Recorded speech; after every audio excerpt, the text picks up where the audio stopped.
পুনরায় এক চুরিকাণ্ডের ঘটনা সংঘটিত হল কদমতলা থানাধীন রানীবাড়ি গ্রাম পঞ্চায়েতের ট্রাইবেল বস্তি এলাকায়। মালিকের বুদ্ধিমত্তার কারণে চুরি হয়ে যাওয়া বাইক উদ্ধার করা সম্ভব হয়। ঘটনার বিবরণে জানা যায়, গত 6/12/2024 তারিখ রাতানুমানিক 3টে নাগাদ কদমতলা থানার অধীন রানীবাড়ি গ্রাম পঞ্চায়েতের 5 নং ওয়ার্ডের ট্রাইবেল বস্তি এলাকার বাসিন্দা নীলমণি হালাম পিতা মৃত রিলা হালামের নিজ বাড়ি থেকে একটি বাইক চুরি হয়ে যায়। পরবর্তীতে কদমতলা থানার পুলিশকে বিষয়টি অবগত করার পাশাপাশি নীলমণি হালাম ওনার বাড়িতে আসা যাওয়া যারা করত তাদের সহ এলাকাবাসীদের চুরির বিষয়টি অবগত করেন। তিনি বলেন, যদি কেউ কোথাও ওনার বাইকটি দেখতে পান তাহলে ওনাকে যাতে সকলে অবগত করেন। ওনার বাড়িতে কাজ করত এক ব্যক্তি, ওই ব্যক্তি ধর্মনগর রেল স্টেশন থেকে ফেরার পথে রেলগেট সংলগ্ন এলাকায় এক ব্যক্তির কাছে ওই বাইকটি দেখতে পেয়ে নীলমণি হালামকে ফোন মারফত বিষয়টি জানায়। পরবর্তীতে পুলিশের সহায়তা নিয়ে নীলমণি হালাম রেলগেট সংলগ্ন এলাকা থেকে ওই বাইক সহ বাইকে থাকা ব্যক্তিকে আটক করেন। পুলিশের প্রাথমিক স্বীকারোক্তিতে বাইকের সাথে থাকা ব্যক্তি জানায় সে বাইকটি অন্য এক ব্যক্তির কাছ থেকে ক্রয় করেছে। পরবর্তীতে রাতে নীলমণি হালাম কদমতলা থানায় লিখিত অভিযোগ দাখিল করেন দুই ব্যক্তির বিরুদ্ধে চুরিকাণ্ডের ঘটনার বিবরণ দিয়ে। কদমতলা থানার পুলিশ বাইক মালিকের কাছ থেকে লিখিত অভিযোগ পেয়ে সুনির্দিষ্ট ধারায় একটি মামলা রুজু করে। পরবর্তীতে পুলিশ বাইকের সাথে থাকা হোসেন মিয়া বয়স 31 নামের ব্যক্তিকে গ্রেফতার করে, যার বাড়ি ধর্মনগর রাজবাড়ি দুর্গাপুর এলাকায়। পুলিশের প্রাথমিক স্বীকারোক্তিতে হোসেন মিয়া জানায় যে অন্য এক ব্যক্তির কাছ থেকে সে বাইকটি ক্রয় করেছে। পুলিশ অপর ব্যক্তিকে আটক করতে চিরুনি তল্লাশি চালিয়ে যাচ্ছে। আজ ধৃত হোসেন মিয়াকে পুলিশের রিমান্ড চেয়ে জেলা আদালতে প্রেরণ করল কদমতলা থানার পুলিশ। ধর্মনগর থেকে নিজস্ব প্রতিনিধির রিপোর্ট, আরই ধর্মনগর। কিতা লাগিয়েছেন থানাতে আপনি? এইরাম আমার বাইক একটা মিসিং হয়ে গেছে, হারিয়ে গেছে আর। আচ্ছা, বাড়ি থেকে নিজ বাড়ি থেকে পেপা খাড়া চুরি করে নিচ্ছে।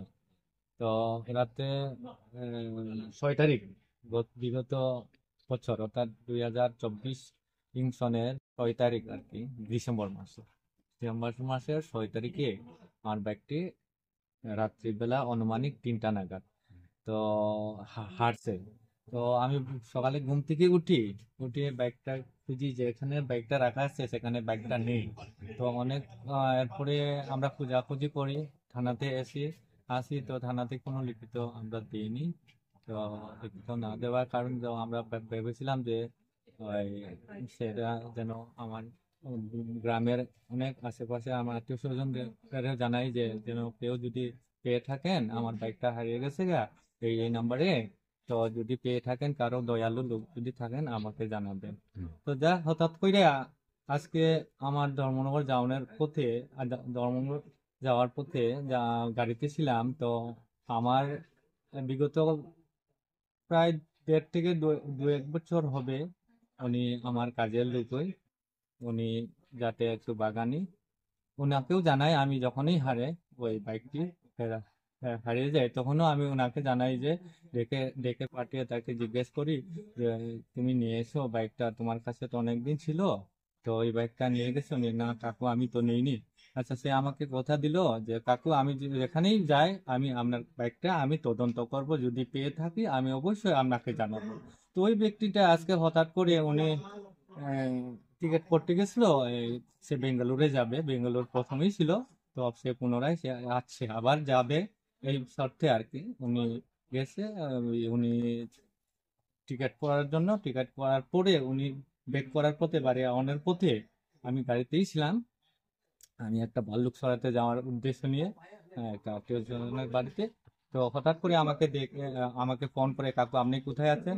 তো আমি বলেছি আমি তো গাড়িতে করে আছি, আমি এক জায়গাতে আছি। কাকু আপনি এক্ষুনি আসেন, যে আপনার বাইকটা আমি পেয়ে গেছি ওই রেল গেটের পাশাপাশি একটা জায়গাতে, আমি ফেরার পথে আমি আপনার বাইকটা পুড়িয়ে আছে, আপনি থানা নিয়ে আসেন, আমি পেয়েছি আপনার বাইকটা। আমি ওনাকে বলছি ঠিক বলেছেন কিনা ভালো করে তদন্ত করে দেখেন, যেন আমরা যাতে না অসুবিধা করি। তো উনি কইছে কাকু আপনি শিওর? আমি কথা দিয়েছি, আমি আমার বাইকটা তো আপনার কাছে ছিল, তো আমি পরিষ্কারভাবে আপনার বাইকটা আমি জানি। যার ধরুন আপনি অতি সত্বর আপনি আসেন এখানে। তো আমি যাই জায়গা ঘটনাস্থলে, সেখানে গেছে গিয়ে পৌঁছি, দেখি সত্যি সত্যি আমার ভাই, আমার বাইকটা আমি তদন্ত করে পাই। আমার বাইকটা পাওয়ার পরে আমি থানাকে ইনফরমেশন জানাই। থানা উনি প্রশাসন এসে আমার বাইকটা উদ্ধার করে থানাতে নিয়ে যায়। তারপরে থানা উনি সেখান থেকে আমাদের কলমতলা থানা ওনারা সেখান থেকে পাঠিয়ে দেয়। বাইকের সাথে কি কাউকে পেয়েছিলেন আপনারা? বাইকের সাথে গিয়ে আমরা তখন পাইনি, বাইকের সাথে কাউকে পাইনি। তো পরবর্তীতে থানা আপনার প্রশাসন আমাদেরকে জানায় যে আপনার যে যিনি বাইক নিয়ে গেছেন উনি আমরা পাকড়াও করছি, আপনারা অতি সত্বর আসেন। তো আমরা যাই, গিয়ে ওই যিনি মানে হ্যাঁ, তার জন্য আপনারা কদমতলা থানাতে এসেছেন? তারপর এখান থেকে ওনারা রেফার করছেন, আমরা কদমতলাতে আছি এখন। কদমতলাতে এসে আমরা ওনার লিখিত একটা দিয়ে দিই, লিখিত একটা আমরা এফআইআর দিয়ে দিই। তো আপনার নাম কি? আমার নাম নীলমণি হালাম, আর বাসা কোন জায়গাতে? বাসা হরিণাছড়া, কদমতলা, রানীবাড়ি গ্রাম পঞ্চায়েত, কদমতলা। ওখানে এখন আপনি কি চাইছেন?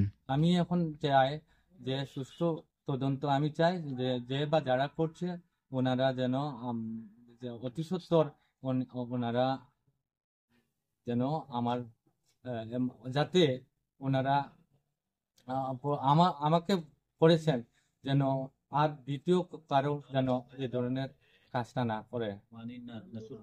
তারা যেন প্রশাসনের কাছে আমার একটা অনুরোধ, যেন এটা যাতে চুরটাকে সুষ্ঠু তদন্ত করে সুষ্ঠু বিচার চায় ওনারা যেন পান।